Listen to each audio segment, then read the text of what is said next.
What's going on, guys? Welcome back to the Lockdown Defense Sports Network. I am your host for today's episode, Young RG Robert Garcia, and continuing our theme this week of positional breakdowns of these 2026 NFL draft prospects, we are, of course, going to be talking about my favorite position group this year, and that is going to be, well, position groups, I should say, the offensive line and the interior defensive linemen. So a lot of great talent, as you can see here in our little graphic that was created.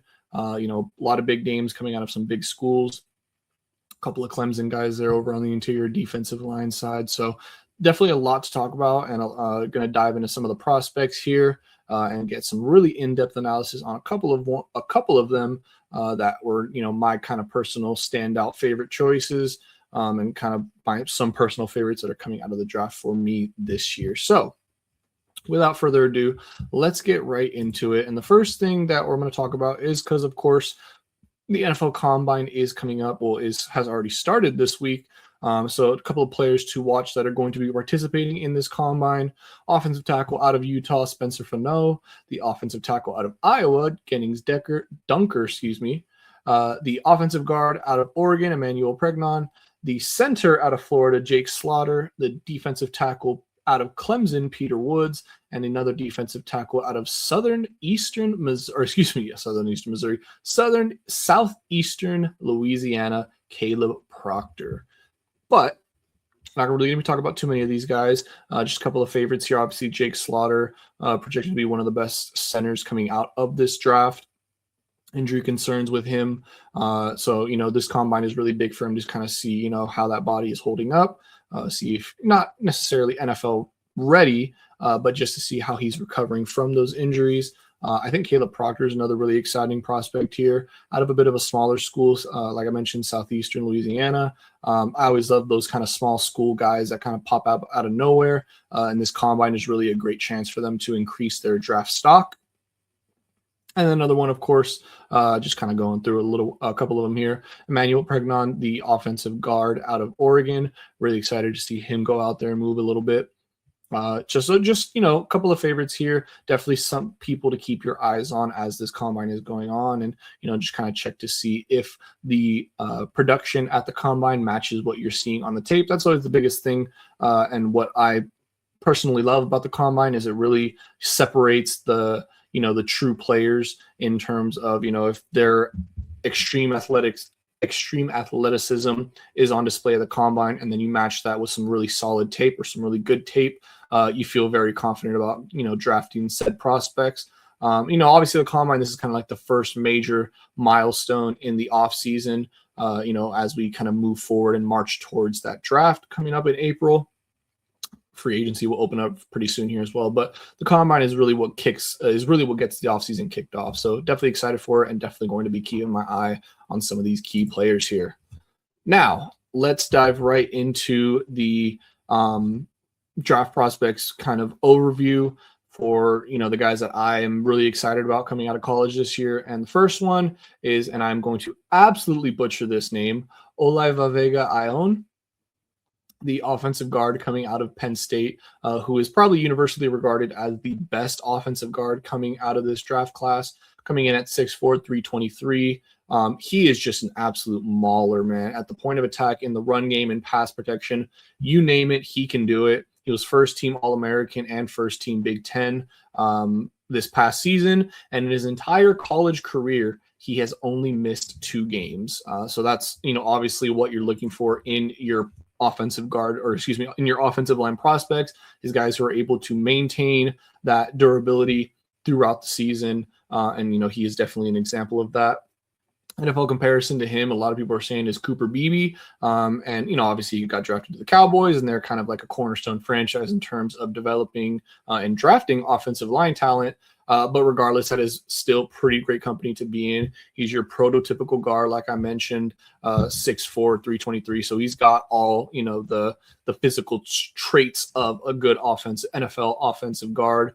He's got great core power and body control. He's got great grip strength, punches with his tight hands. He has good pop. I mean, I think he's going to be a force in the NFL. A couple of, tweaks and minor adjustments here and there, and I think he'll be very good.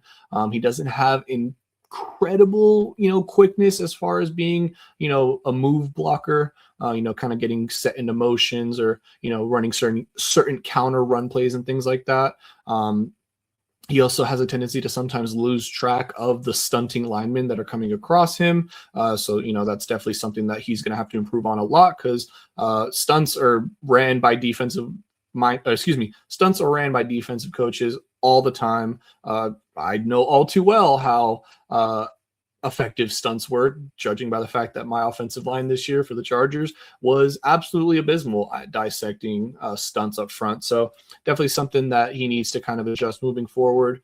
And yeah, like I mentioned, just with that quickness, a lot, the lack of quickness, a lot kind of comes with that, in the sense of, moving from block to block. He's a little bit more raw in that regard. He's kind of, it's, for offensive line, they always say it's not about how you start, it's how you finish. And unfortunately for him, he's because of that lack of quickness, he doesn't have that reactiveness to make, a quick recovery or something like that, just to get a hand on somebody, just by that extra half second or whatever it might be.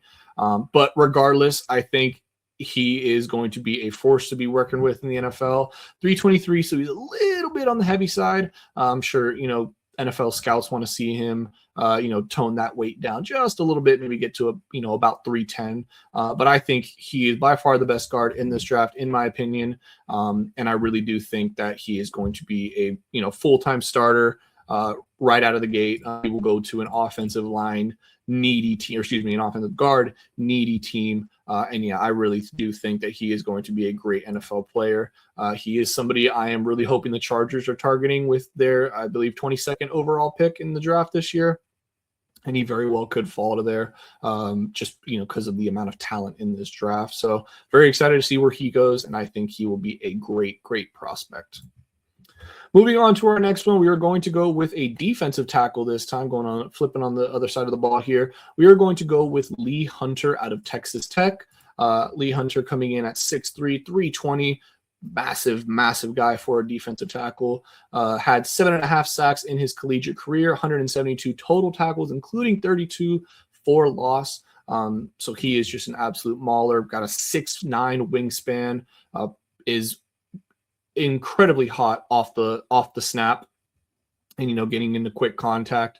At the Senior Bowl, he really showed off as well that bull rushing ability, which obviously for a defensive tackle, that is massive to have. He's got a little bit of a twitchy upper body, so he's able to just absolutely shred centers up the middle. He can make a stand on the move, slides with his lateral blocks. I mean, this guy has just got, in amazing ability at the defensive tackle position. He's got it all. He's got the size, he's got the strength, he's got the length, like we talked about. He needs a little bit better, a little bit of take on technique, so that first initial blow that he goes up against offensive linemen, definitely something he needs to improve in. He sometimes can become too reliant on that size over, actual technique, and, especially when taking on double teams. So it's definitely something that's going to have to be coached out of him. Obviously, a lot of college players up until this point, they just rely on their freak, athletic ability. It's what got them through, the Pee Wee days. It's what got them through high school. It's what got them through college. So now that you're at the NFL level, you really got to start to kind of hone in those techniques, and they become so much more important because, just everybody in the NFL is big. Everybody in the NFL is fast, strong. I mean, you name it. So yeah, it's definitely, just kind of with most prospects, something that he will kind of have to adjust as they go on. And the other thing that he kind of struggles with, and you can kind of see it in the lack of sacks that he has, is he doesn't have a great, initial quickness right off the bat. He to create those early wins as a pass rusher. He's great in the run game because, it's a lot more about just blocking lanes and closing space very quickly. But obviously with pass rushing, it's about getting that quick snap off, that quick twitchy edge. Unfortunately, that's just something that's not necessarily in his game at the moment. Could be something that he develops as we go on. We'll see what happens depending on where he's drafted to. But again, I think that he is going to absolutely be a starter in the NFL. Just being a valuable run stuffer. For a D tackle, if you're able to run stuff, that is a massive boost for you. I kind of look at him a little bit in like a not Jamari Sawyer. Oh my God, Chargers rookie that they just drafted last year, the defensive tackle. I am completely blanking on his name right now. This is so embarrassing as a Chargers fan. No, oh my God, I wanted to say Jamari Sawyer again. No, oh my God, Caldwell. The last name is Caldwell. I don't know why I am blanking so bad right now. Oh my God. Okay, I'm just gonna move on. Regardless, Lee Hunter, he is going to be a fantastic player, a fantastic D tackle in the NFL. So I'm definitely very excited to see where he goes. All right, moving back to the offensive side of the ball, we're going to go with a tackle this time, and we are going to go with an absolute behemoth of a human being. Caden Proctor, the offensive tackle coming out of Alabama, coming in at 6'7", 366 pounds. Like I mentioned, an absolute just monolith of a human being. Only 1 sack allowed this past year in 2025, played about 40 plus games in his college career. And that is a massive step up from the 2024 season when he allowed 12 sacks. So he, had a complete massive, quote unquote, pun intended, turnaround. And I mean, he's just got, like you mentioned, right off the bat, just ridiculously rare size and length at that position. He's great as a move blocker, but he really shines when he's, going downhill and just absolutely bulldozing people. So, getting him out there on those quick screen passes, things like that, little pitches here and there. He is going to be an absolute force to be reckoned with. He's got a great when he's set, he's got a great ability to change between a power or a speed rusher. I mean, he's just like everything you could really want in a tackle. He's a solid anchor. I'm not sure if he'll be playing left tackle or right tackle, although at that size, I mean, that's like Trent Williams territory. So you almost feel like he has to play left tackle. That weight is a little concerning though. 366 is massive, and I did hyping on that being a giant human being, but at some point, especially at the tackle position, you definitely got to be athletic, you definitely got to be quick on your feet, and that unfortunately that is something that he's going to have to stabilize a little bit in terms of that playing weight. The other thing that's kind of affects him as well is that when he doesn't have a blocker in front of him, he's kind of just ineffective. He doesn't do a good job. They say for offensive linemen, you kind of look for contact. You got to look for somebody to block, because if you're not blocking anybody, that means somebody is running free. So, that's definitely something that is going to have to improve and going to have to be coached into him as he goes into the league. He gets cross-faced a lot by slants and little short area movement. So he can get a little bit overwhelmed at times with, we were talking about the stunts earlier, guys kind of mixing and matching where they're going, not just head on to him. And, the other thing, this is probably what's going to drop his draft stock a little bit, is that he is really limited in his pass set range. So a quarterback is not going to be able to drop that far deep. The typical 5-step drop that you're looking for from the QB position when you're trying to launch it deep. It's going to be a little bit tough on him. So, I mean, he's got all the tools to become a very serviceable and, potentially great, starting offensive tackle in this league. Just a couple of things that he does need to get refined for him. But, I mean, he's got all the makings, coming from a great, top school out of college. He's got the size, which you can't coach. They say that those are the two things you can't coach: size and speed. So he's got that, for the offensive line position. Obviously talked about the weight a little bit. And, to see that improvement from last year to this year in terms of the sack total allowed, that just really shows you how much of a hard worker he is and how much he really puts into his craft. And those types of things are, coaches love that, and coaches want to see that from these young guys, that drive and that will to want to get better each year. So I definitely think Caden Proctor is going to be a starting tackle in this NFL. I'm not sure how long it'll be. Maybe it's a case where they start him at right tackle for a little bit and maybe want to switch him over. But hey, maybe you throw the load on him right away and you'd be like, hey, go prove yourself why we took you, because I think he could probably go like in the probably back half of the first, maybe in the second round. But I do think, he will go at I'll say top 50. I'll go top 50. That's my little bullet prediction. I think Caden Proctor will go top 50 this year in this draft. So very excited to see where he ends up and how he performs. And moving on to the last guy of the video, we are going to be talking about a nose tackle, and it is going to be Dominique Orange, Big Juicy out of Iowa State. That is his nickname out of Iowa State. the 6'4", 325-pound nose tackle, racked up 66 total tackles, 7 tackles for loss, and 1 sack in his collegiate career with over 50 games played. Now, obviously, he is not, a highly regarded draft pick or prospect, I should say, in that regard. I think he's ranked somewhere in like the middle teens as far as D tackles are concerned. But I really do think that he is going to be a steal kind of later in the draft. He's a great nose tackle, just doing what nose tackles do best, and that's try to take up as much space as possible within that line of scrimmage, give the running backs nowhere to go.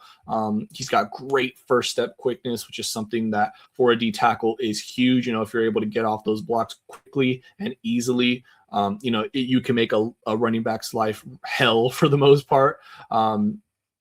He has great reaction time, so it makes it harder for you to kind of get to him once he's already past you. He's got long arms, big hands, got great explosive power in that upper and that lower body. And he's got a great sidestep move as well for a D tackle, which is kind of not rare, but it's, you don't really see too much finesse out of these defensive tackles. There are a lot more of the run stuffers, the hard nose hitters, the lane stuffers, as you would say.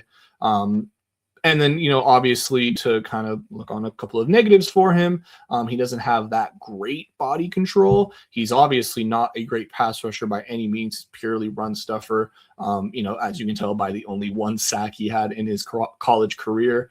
And he's also has really tough times with the double teams. Now, obviously, a lot of players do, but for a guy that's going to be going probably on day 3, I don't expect, nobody expects these guys to be perfect, but you're just looking for kind of like those diamonds in the rough, looking at for players that do something well and they do it incredibly well, looking for these players as strengths instead of looking at their weaknesses.